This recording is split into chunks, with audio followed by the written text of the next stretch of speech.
Here with Anne, CEO, President, Chairwoman of Empowered Fundraiser. um, Anne, you're going to drive us through some very cool co-working exercise I focused am. on contact reports. Could we ask you, before we get started, a little bit about your background? Because Sure. I understand it's pretty interesting. Absolutely. Housekeeping question. Do people see, will the chat links pop, will people's chats pop up here on the side, Louis? Yes, they said you can't answer the chats in here where we are on Restream.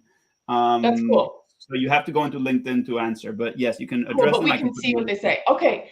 Hey, everybody, can you start by letting me know where you are tuning in from? That would be really helpful to get a sense of who's here. So what we're going to do today, I'll introduce myself in a second, but first I want to get us started on some of the steps that we need to take. Louis, will you drop the bit.ly link into the chat for people? So what I'm going to have everybody do is click on this link. Okay. Put in your email address, and the next page will allow you to download the supercharged contact report template.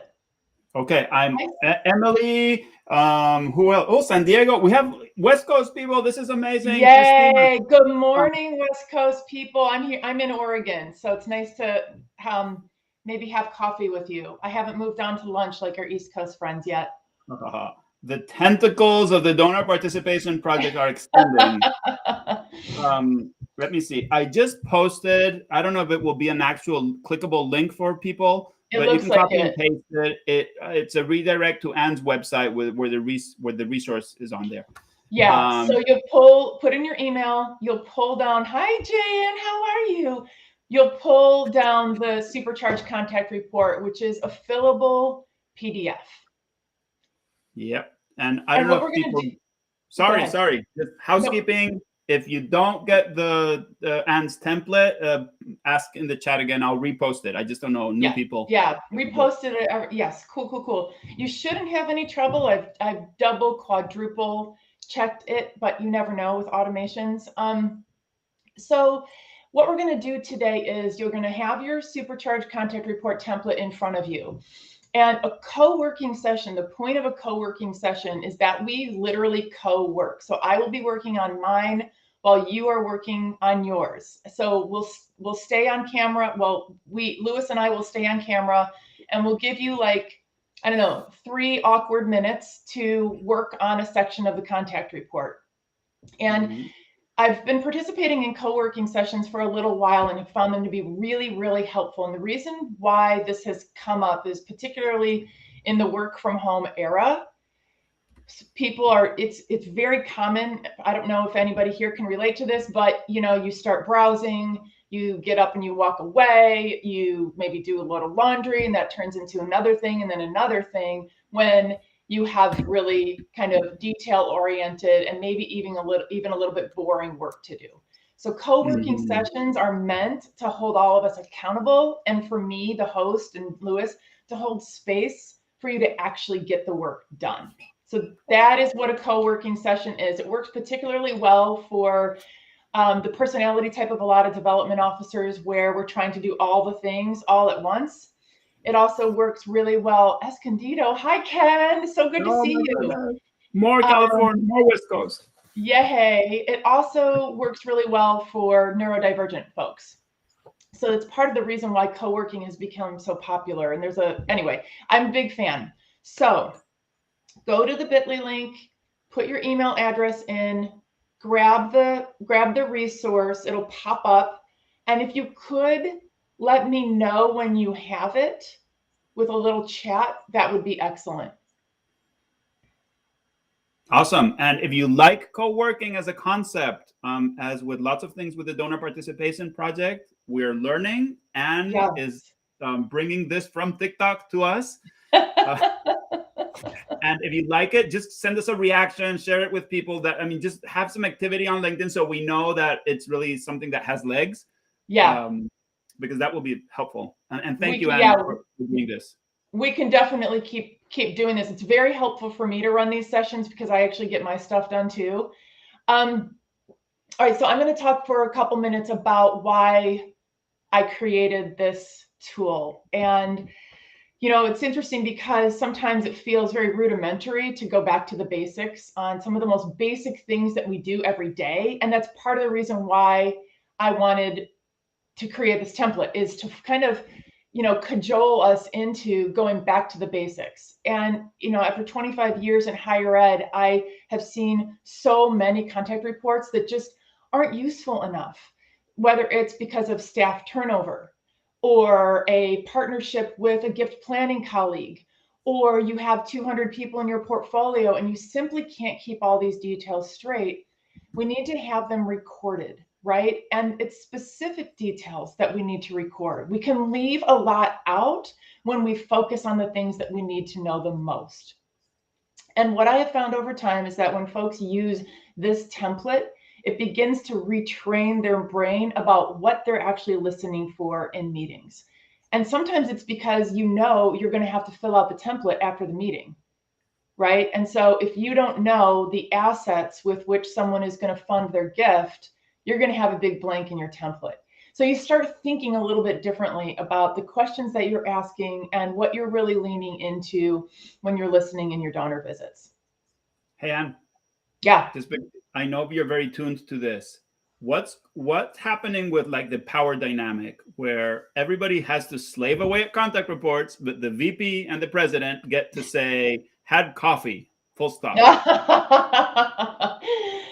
So I've seen it two ways. One is you just deal with it, right? And when you're going through your CRM, the nice thing is you're going to see had coffee, but you're going to see that the CEO's name or the president's name is next to it. So you're like, okay, yeah, clearly I need to read it. The other way, and we've done this a lot, especially with deans, is we just ask them for like the most, just give us the basics and we write the contact report for them. One of the things that I found to be really helpful is I've worked with 2 deans who will send me voice memos. And so then they just, they just barf out what happened in the meeting. And then we turn it into a contact report that's useful for us, right? Because what's useful for a development officer is different than what's useful for a dean. So, so like I said, we do it 2 ways. One is look the other way and just know that we're going to have to. And then the other one is we write it for them. Okay. But at the end of the day, if we're able to get these, like the information that we need, I don't care how we get it. You know what I mean? It doesn't matter to me. I'll take a carrier pigeon. Can people let us know in the chat if you have the resource in front of you yet? Yeah. And folks, you can, the URL is on the screen. You probably, if you're on your cell phone, need to go into a browser window and type it in bit.ly/supercr. That just takes you to Ann's website to get the resource. Cool. That's very cool. And before, like while we're making time for people to check it out, donor participation project. If people are new to the donor participation project, we're a fundraiser community. You've been an integral part of the group. We started about 2 years ago, something like that. Anything else people should know about this? Gosh, I think that as far as professional organizations go, you've got it in front of me. Wonderful, Emily. As far as professional organizations go, a couple things that have really been kind of on blast recently is an awareness that some of our professional organizations, as helpful as they've been for decades and decades and decades and decades, they do approach things with a different power dynamic than we do in the donor participation project. In DPP, Lewis will say, hey, who wants to get together to talk about XYZ thing? And just anyone shows up. Like, it doesn't matter if you're an intern or you're the vice president. We're all working together on common ground. And then there are other things, like there's been a lot of talk on LinkedIn recently about a lot of the larger conference organizers not paying speakers.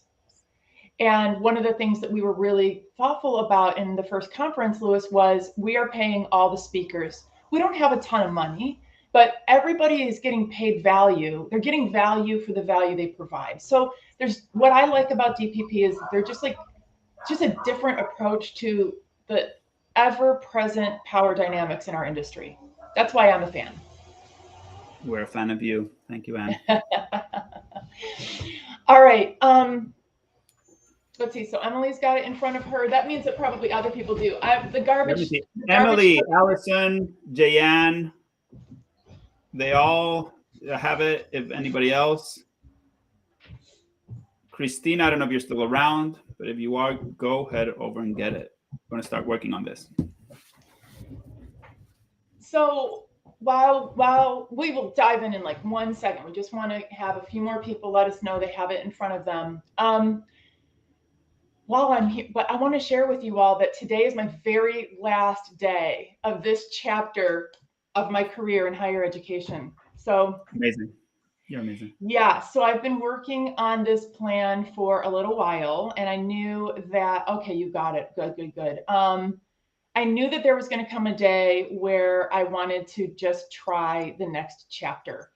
And crazily enough, and I know for some people this sounds very, very crazy, I planned well enough that I left without another job in place.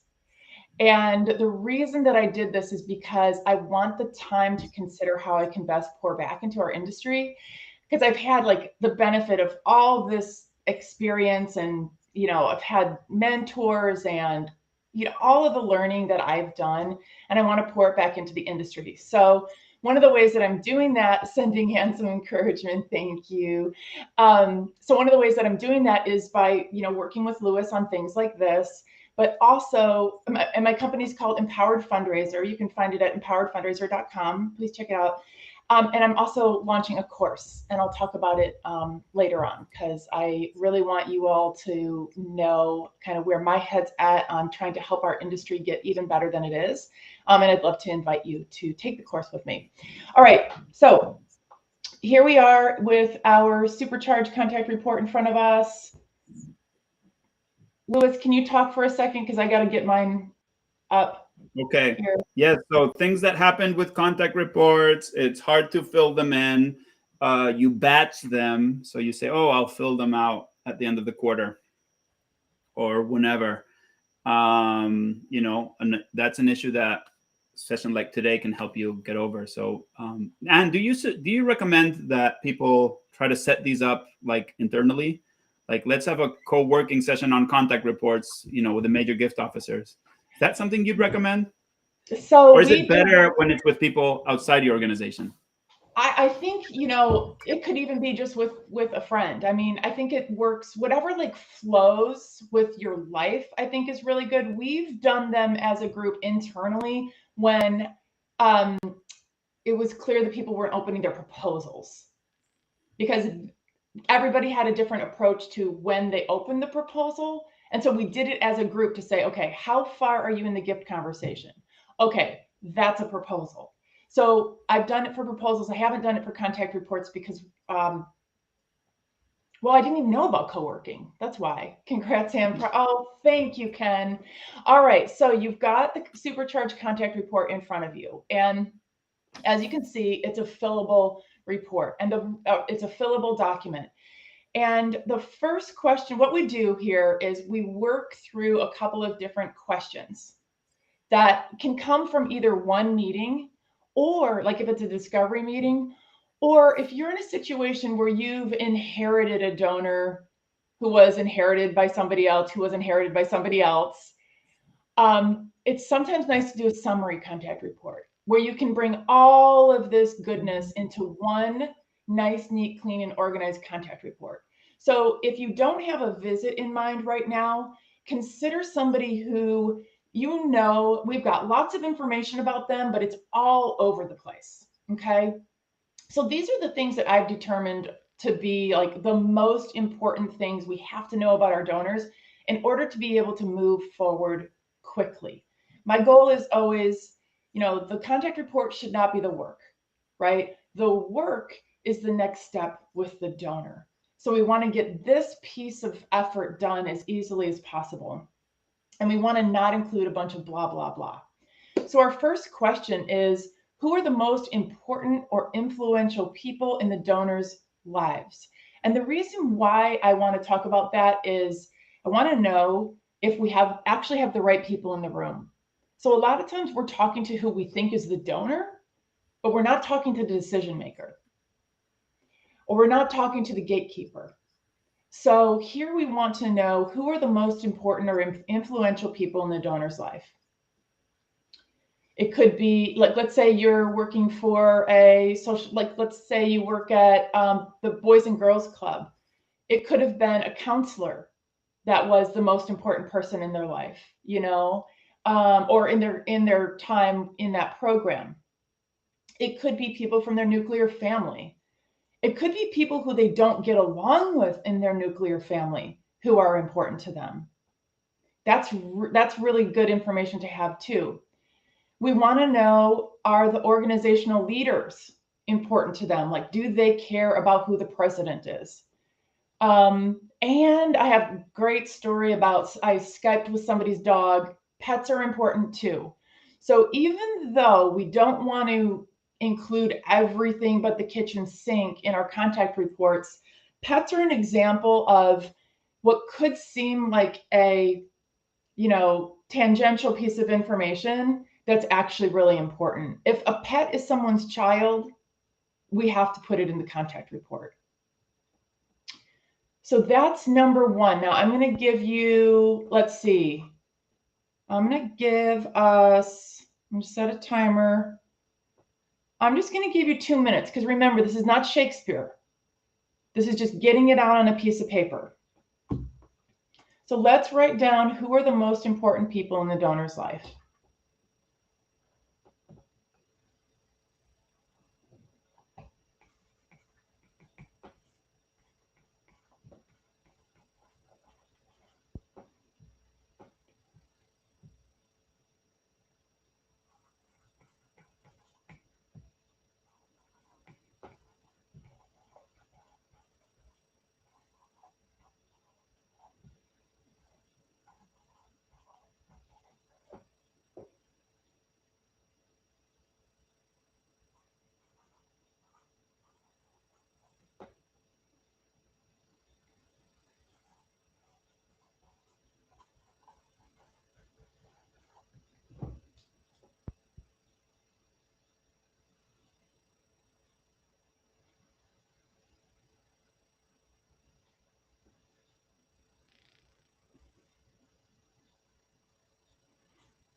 Put a note in the chat if you are done. We've got about 30 seconds to go.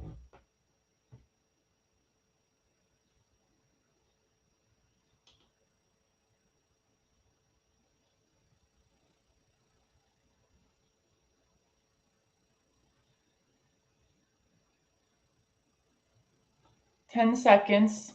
So start wrapping up.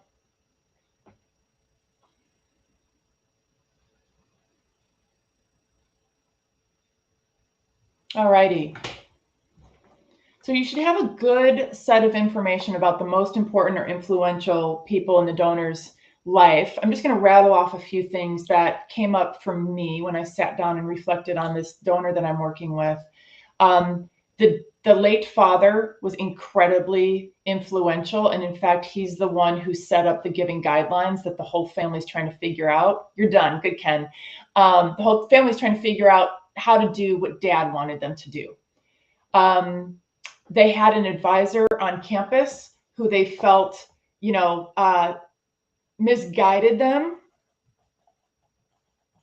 Auditing this class, no donors yet. Perfect. That's totally fine. Totally fine. Just daydream. Absolutely. They have an advisor that they felt misguided by at our university. They won't do anything without talking to their brother-in-law, who's like the family accountant. So he's incredibly important to this conversation. They fear pretty much any Republican anything. And the dog runs the household. So it is impossible to visit them without spending time with doggo. So that's an important consideration, is like when we're scheduling meetings, you got to know, like, if I'm bringing somebody with me, they have to be comfortable with the dog. And if they're not, it's just not, we'll have to go to lunch.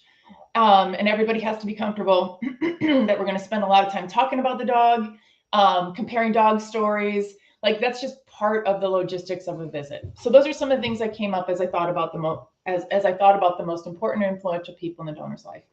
The next question is about the donor's main priorities for improving the world. And my asterisk on this is that I do think we over-index sometimes the donor's interest in what they want to do to change the world. Because, and it can be an unpopular opinion, but the fact of the matter is that we're representing our organization's priorities. So while our donors' priorities are incredibly important, and we're working toward a match, right, of the donors' priorities and no, Ken. So Ken asked, are we focusing on in-person meetings? I should have shared. So let me back up. When I talk about meetings and visits, it's only because I haven't gotten over the nomenclature yet. What I really mean is truly effective gift conversations. Truly effective gift conversations. And those can happen in person, by phone, by Zoom, over text messages. If the person is like, my dad sends text messages this long and I find out every little thing that's going on in his life. It can happen at an event. There are all sorts of ways now that we have truly effective gift conversations, and it's not our same definition of visit. Some of our organizations are going to take a little while to get used to this, and I understand that, right? Like, metrics are going to be based on either in-person visits. I hope that most organizations have moved beyond that, but still, or what we call substantive contacts. And substantive contacts often have a definition like must be pre-scheduled. What else? What are some of the other criteria for substantive contacts? Must be pre-scheduled. I don't know. It feels like they're under a lot of scrutiny right now. We say substantive contacts. Okay, Kevin, that's good to know. Yeah. Advances the gift conversation. There you go. So that can happen in any format. And I would argue that if we are waiting for these conversations to take place in person, we are good. Yeah, moves the conversation forward.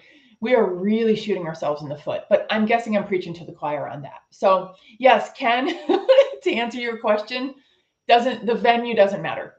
Totally doesn't matter. So what's the impact that the people want to make in the world? This can be, what are they most afraid of? This can be, what are they most passionate about? It can be the things that, their parents were concerned about. It could be, something that they read just this morning and it's not really their passion. So this is like a little bit of a longer process of getting down to the bottom of what's important to them. But like I said, when we write down what's important to them, we have to be really careful, because that can guide the giving, that can guide the strategy for time immemorial. This is probably the most, I think, delicate piece of information that we're including in a contact report, because our perception of what's important to this donor can lead to strategy going on and on and on and on and on, all the way up to like what their ultimate principal gift is. So we want to be really careful about this. And I'll stop talking and give a couple minutes in a second, but here's a really good time for me to add that it's very tempting for us as human beings to layer our own story onto our donors. right? We hear things through a different lens. Have you ever been on a visit with somebody else and you go back to the car and you're saying to them, what did you hear? And they're like, I heard this, I heard that. And you're like, I didn't hear any of that. And they're like, what did you hear? And you're like, well, I heard this and I heard that. And they're like, I didn't hear any of that.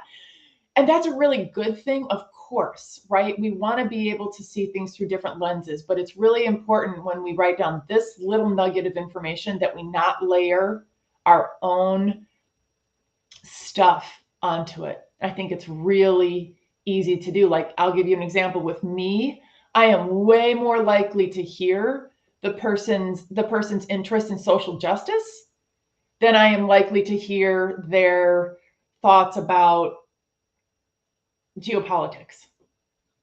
Not that those two aren't related, but you know what I mean? Like, I'm going to hear, if they're, let's say they're talking about physics, I don't like, brain turns off, right? But that's actually important information that should go into the contact report if that's what they're passionate about.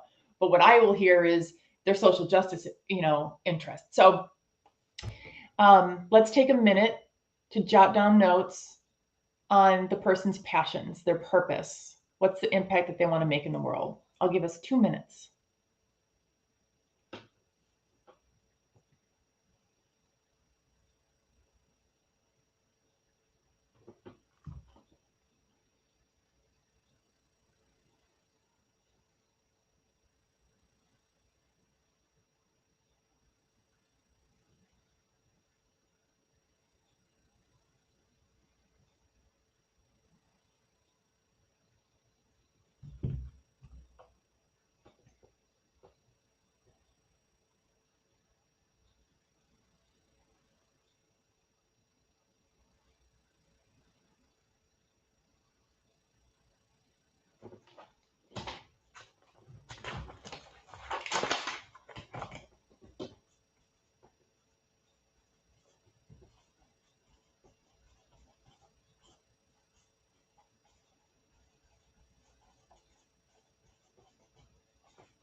All righty. There's my timer. Okay. How did that go? One of the things that you can do is, if you're worried about layering your own stuff, you could actually quote the donor. So an example would be, we feel that access is the most important part of the land grant mission. We feel that academic merit is not an important part of the land grant mission. So then I'm not saying anything other than what they said. So that is one way to handle it, which requires, of course, some very excellent listening skills.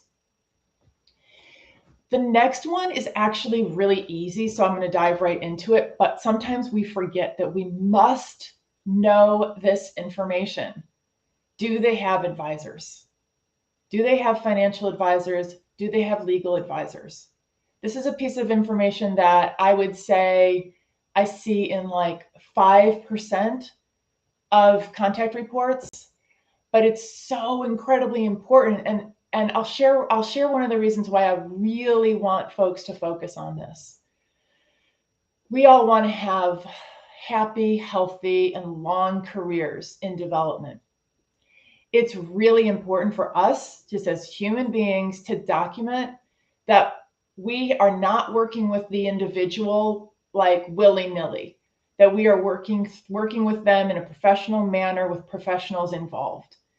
We're going to be wanting to document the process of, their meeting with their advisor is at 2:00 on Tuesday. They had the following questions, right? I talked to so-and-so and they said this and this, that, and the other.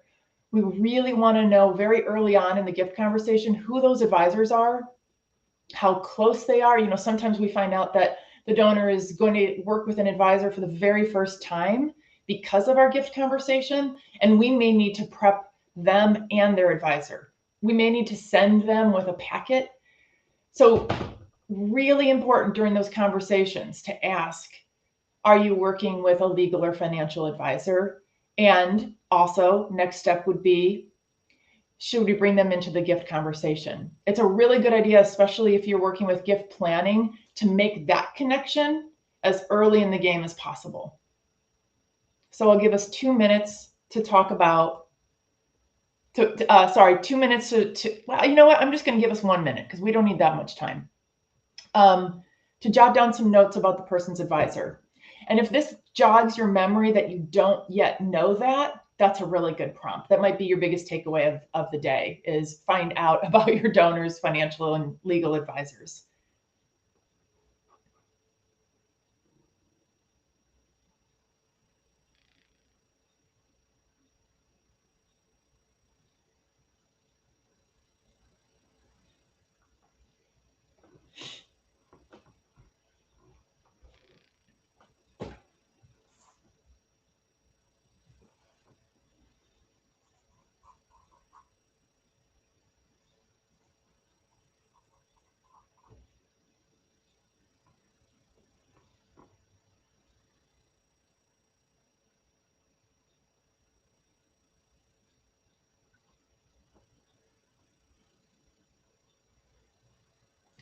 Alrighty. Another note on that is, I don't know about you all, but there have been a couple of times where I have found out very late in the game that the person's attorney has not done a lot of work in philanthropy.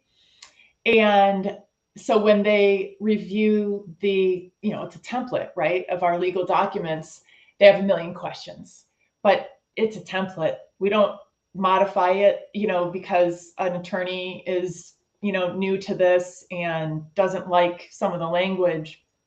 So I felt like probably would have been good for me to get out in front of that and maybe explain the different parts of the template before they even see it. That's just something to keep in mind. Does anyone have any questions or reflections so far? Love to hear how it's going. One of the things that we do in some of the co-working sessions I've participated in, like there's one on TikTok and Discord under the name Work Buddies, is like on Discord, you stay on camera to make sure you're not like screwing around, like which has been so helpful to me because I literally will wander away from my desk sometimes. And it'll force me to kind of sit still. Donor advised funds only work with lawyers has been postmortem. Yeah, postpartum. Yeah, I said postmortem and postpartum all smushed into one. Donor, yeah, great. Related to advisors. Yep, that makes sense, Ken. And you'll probably, as you grow your donor base, you'll probably be engaging more and more folks who are legal or financial advisors. All right, going along to assets, question number 4. This is one of the juiciest, most important things. You could put it in like Technicolor lights. And please feel free when you're working with a donor to say, like really bluntly, what assets are you funding your philanthropy with? You could put some nice words around it, but the bottom line is you need to know, are they giving of their income? Are they giving of appreciated assets? Are we talking about other property? Are we talking about a trust? Because it's a very different conversation if somebody's giving from their assets than if they're maybe making a gift from their required minimum distribution of their IRA. So it's really important to get this piece of information out there. It's really important to ask, and it's really important to record that. And I will say that I think a lot of us feel we're kind of trapped in this. It's not nice to talk about money, or it's rude to talk about money, or maybe like when we were kids, our parents said like, I don't know what, like, well, I know for sure I was not allowed to ask what anyone's parents did for a living. If they lived in a fancy house, I was to assume that they were like a doctor or a lawyer. And if they lived in a less fancy house, I was to assume that they did not do something, like that. And so a lot of us came up feeling like talking about money was just not okay. But it's not polite. Exactly, Lois. And so, but the tricky part is that most of our donors are expecting us to talk with them about money. When we choose not to do that, they're wondering what the point of the meeting is. And that's your job, right? To talk about money. So this is a question that I hope pushes all of us to be a little bit bolder in our meetings, to put the topic of money on the table. And this is a really nice way in. You can start it by asking, about a previous gift that they made. I saw you made that lovely gift to the Boys and Girls Club. That's so incredible. I saw the building go up. We were at the, groundbreaking. What a lovely gift. And then you ask them about how they funded that gift, right? If you need like a softer way into it, depending on the person's personality. But don't let it be about your hangups. Don't let it be about your growing up thinking it's not polite. If they feel weird about it, you'll find out. But you don't want to bring your own weirdness to the meeting. So for number 4, we're going to talk about the donor's assets that they're funding the gift with. And I'll give you 2 minutes to work on that. And if you don't know, sorry, one asterisk here. If you don't know how they're going to fund the gift, at least write down the assets that you're aware of. Do they have property that they don't use, that they don't get to, that they... Yeah, I understand they were not prepared to talk about money. Yeah, I totally get that sometimes you're going to sit down with somebody and they're not going to be prepared to talk about money. I would say the positive part about that is that you've conditioned them to understand more about your role, right? If you pretend that you're not there to talk about money, they become confused about what your role is with the organization. And then it makes it really hard to talk to them about money later. That's why I recommend strongly against getting meetings by saying, I just wanted to get your feedback on ... project. That's not why you're there. That's not what your job is. It's not what you're paid to do. Somebody in your organization is paid to go get people's feedback. You're paid to talk to people about philanthropy. I mean, mom, I guess, but I feel strongly about that. All right, donors' assets.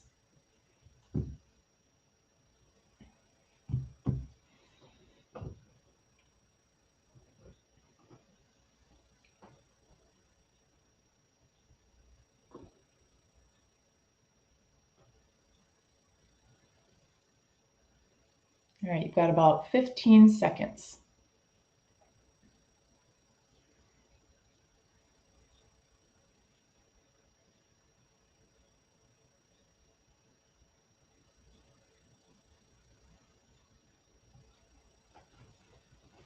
Great. Good. Did this prompt anyone to think about multiple properties that a donor has? Yeah, there you go. Grain. See what I'm talking about? Grain. Grain. Yeah.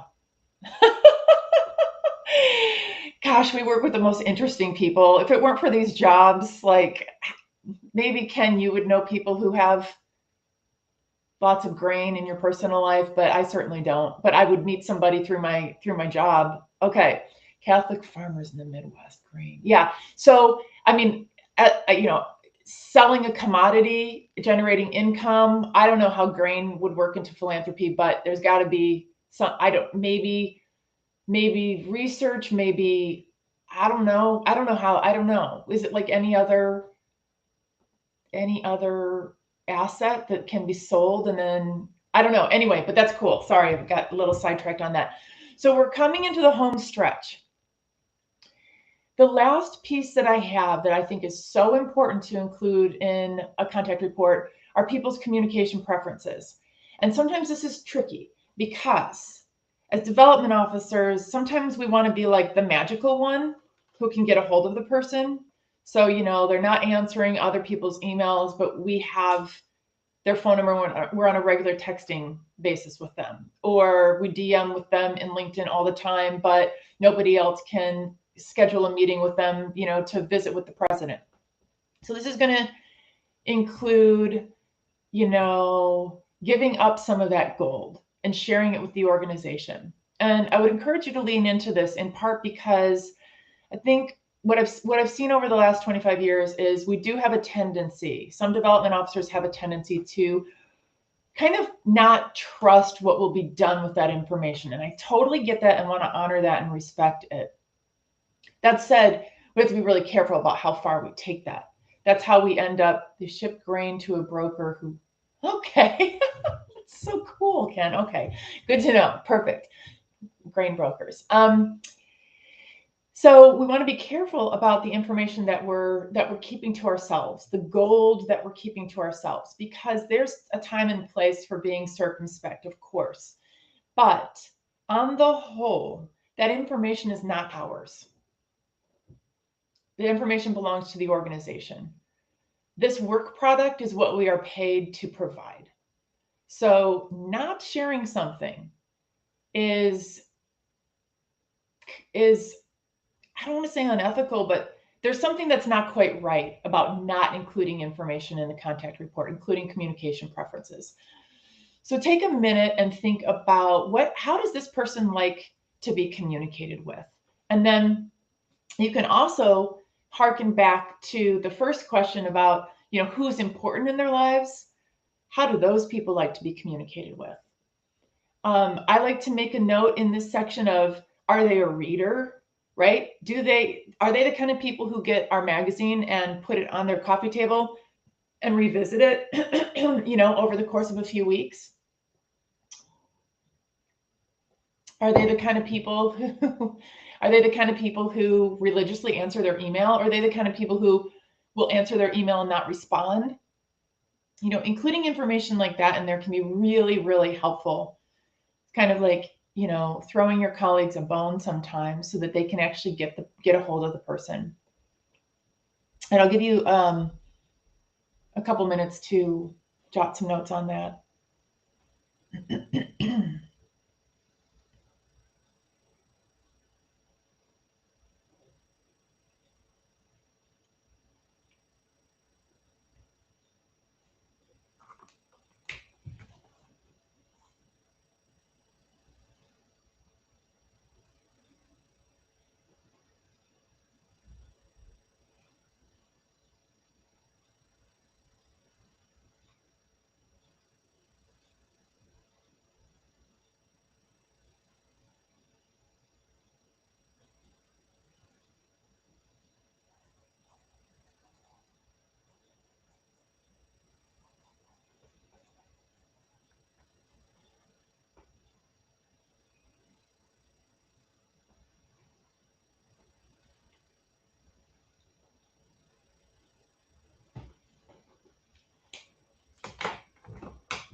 I'll share an anecdote while we wrap up for the next 30 seconds.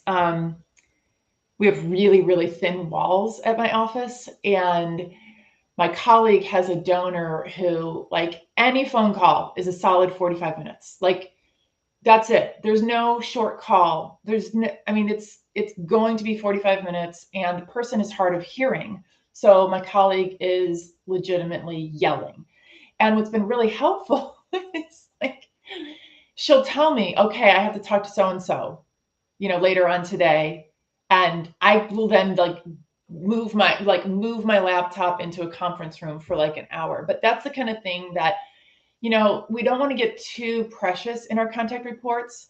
On the other hand, a heads up to a colleague that the person really does need to have an audience for a good solid 45 minutes might be something that you want to include in your contact report. Might be helpful for, like, let's say sometimes we have student callers roll calls to get people to come to an event. Well, a student may have 15 people that they need to get through, but they're only slated to work for an hour. So, 92-year-old donor who is speaking to a business class, the best way to reach send data is texting. Exactly, Ken. So we don't want to walk in, sorry, we don't want to make any assumptions about our donors. And that's what using this type of a format avoids. All right. Louis, you want to take the share screen down? We're almost done. I wanted to share a couple of other reflections before we wrap up. So you guys have seen in my stuff that I'm a stickler for the title of a contact report. I'm so surprised, like, how many of us have been in this industry for a bajillion years and we still went to lunch for the title of our contact report. But also, we've been in this industry long enough to know that it really stinks to be sorting through your CRM, trying to find which contact report to read with somebody who we've had a relationship with for 60 years. When half of them went to lunch and the other half of them are annual fund mailings.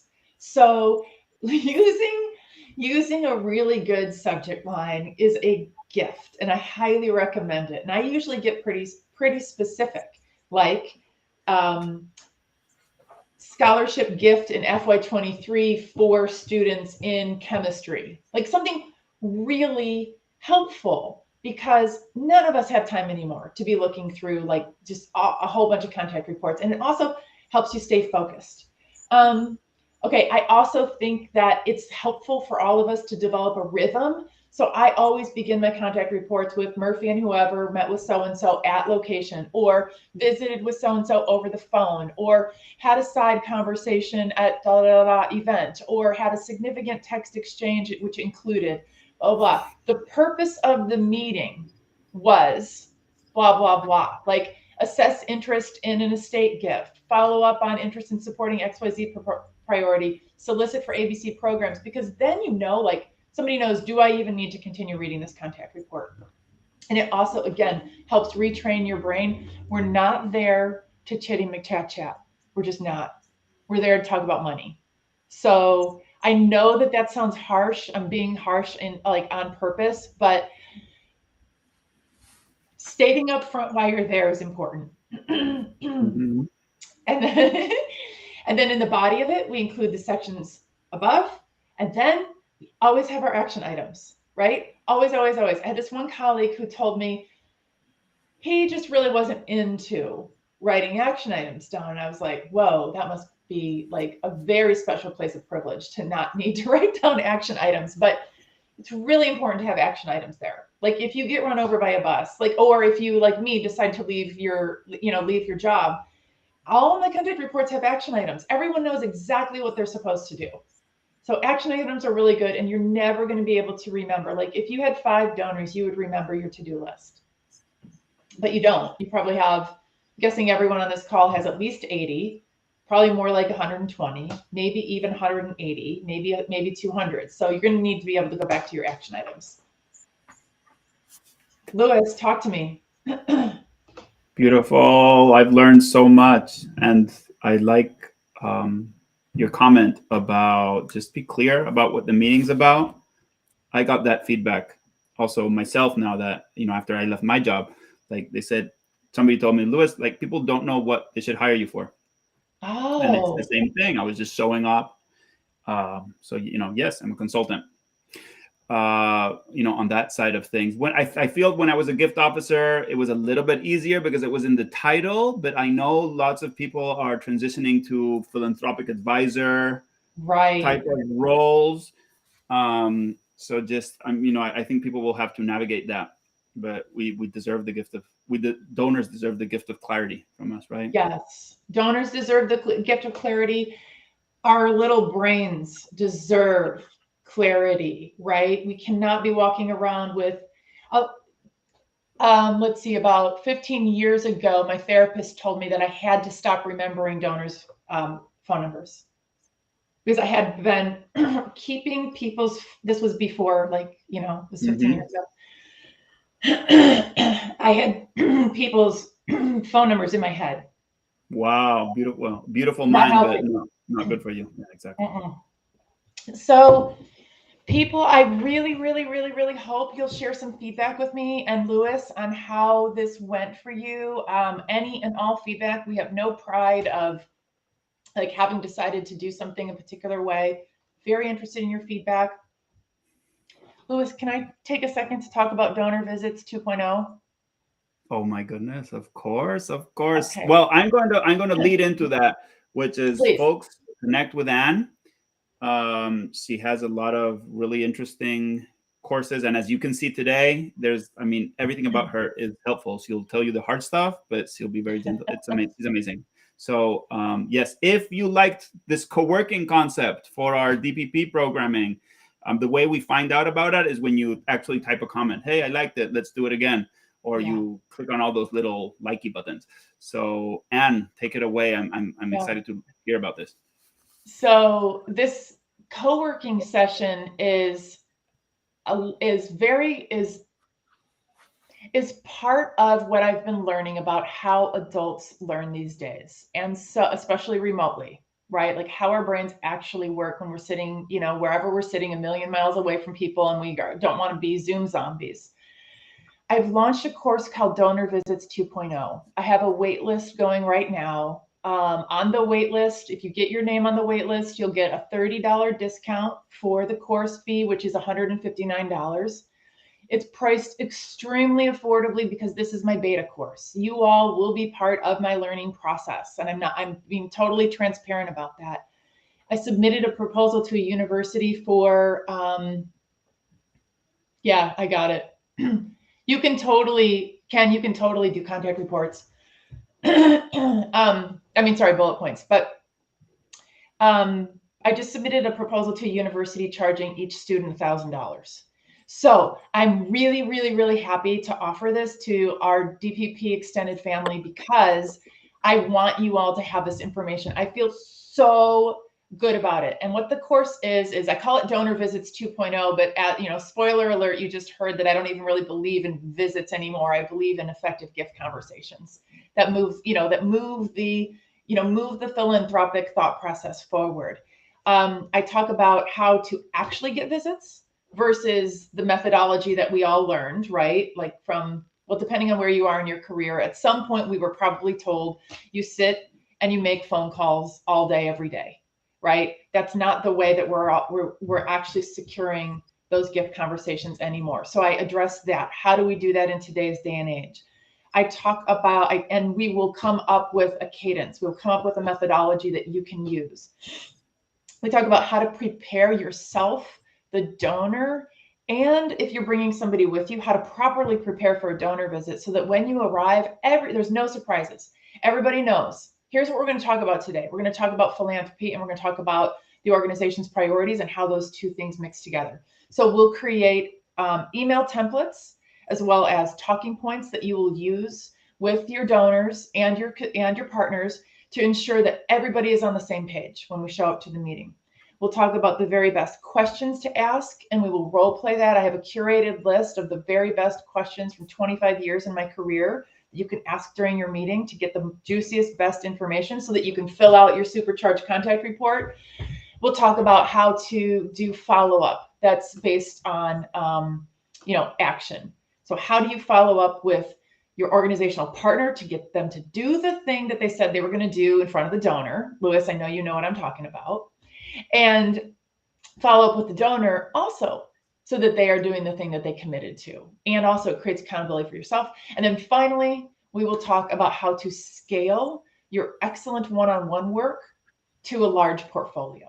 Because what we're learning in our trainings, like every training out there that I go to, is about the magic of that one-on-one visit, which is so important. We all have to be able to work with donors one-on-one, but we have to do this on a scale of 1 to 120, 1 to 200. So there are systems that scale, and I'll teach you those. So that's Donor Visits 2.0. It's going to be delivered live. I have asynchronous learning stuff that you can do, like in comfort of your own home in a quiet moment. But the real meat of the work that we will do is together on screen. I'm launching it in November.